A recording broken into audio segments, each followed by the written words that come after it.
feels like there's a streaming war with Paramount Plus and with like all these other shows. Hopefully the Marvel shows don't get, and the movies and stuff don't get caught up in that. That's what I'm hoping for. Well, that's what they were designed to be. That's like a Bob Chapek thing, was at any given point, we're going to have superhero content running. So there's no lapses. It's either a movie or it's one of our shows.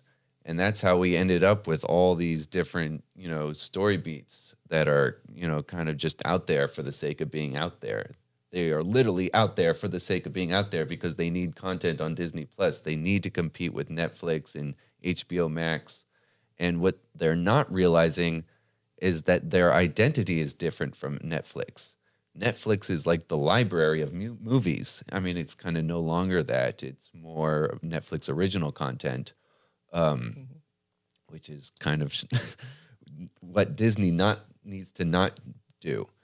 They are the library of Disney content, and whatever, Fox content came along with that. They are the babysitter, but they are not capable of putting out MCU level quality.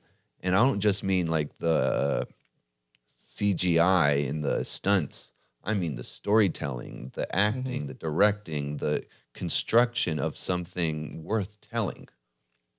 They're just rushing through these things and pumping them out one at a time. Bang, bang, bang, bang, bang, bang, bang.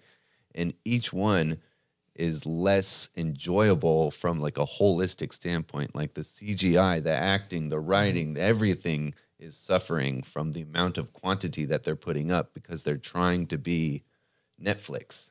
But Netflix is putting out like $2 movies. They're not putting out $25 million episodes of She-Hulk. So I think that's the problem. They're spending all this money and it's not worth like the same bang for the buck. You put that same, what is it, 25 an episode, 8 episodes. It's like $200 million. That's a Marvel movie right there. You put that into a Captain America movie, like a Winter Soldier, and you take your time, you make sure, is everything, running on all cylinders? Is the character work, connecting with the audience? Is the plot going to have them on the edge of their seat as far as, like what's the stakes of this? And none of the Disney Plus shows are able to do that because they're just, episode of the week. It's like a cold, hard machine, quality versus quantity. Right? And I feel like at the heart of it, that's what it is too. I mean, I would take, when on paper, I'm looking at this list that we created on paper. I'm like, wow, okay, over the last, 2 years? Maybe 3 years. This is since the pandemic, and there's like 50 titles on this piece of paper. On paper, it looks good. As a fan, obviously, I'm like looking, okay, we got the Eternals. Oh, wow, we got Doctor Strange 2, right, et cetera. And these TV shows as well, Moon Knight, right? Like, I'm like, on paper, it looks good, but then you watch them, and you're just left like, meh, like, not even meh, like, fuck. When are you going to start connecting all of them? When are the Avengers, Young Avengers? There's the West Coast Avengers.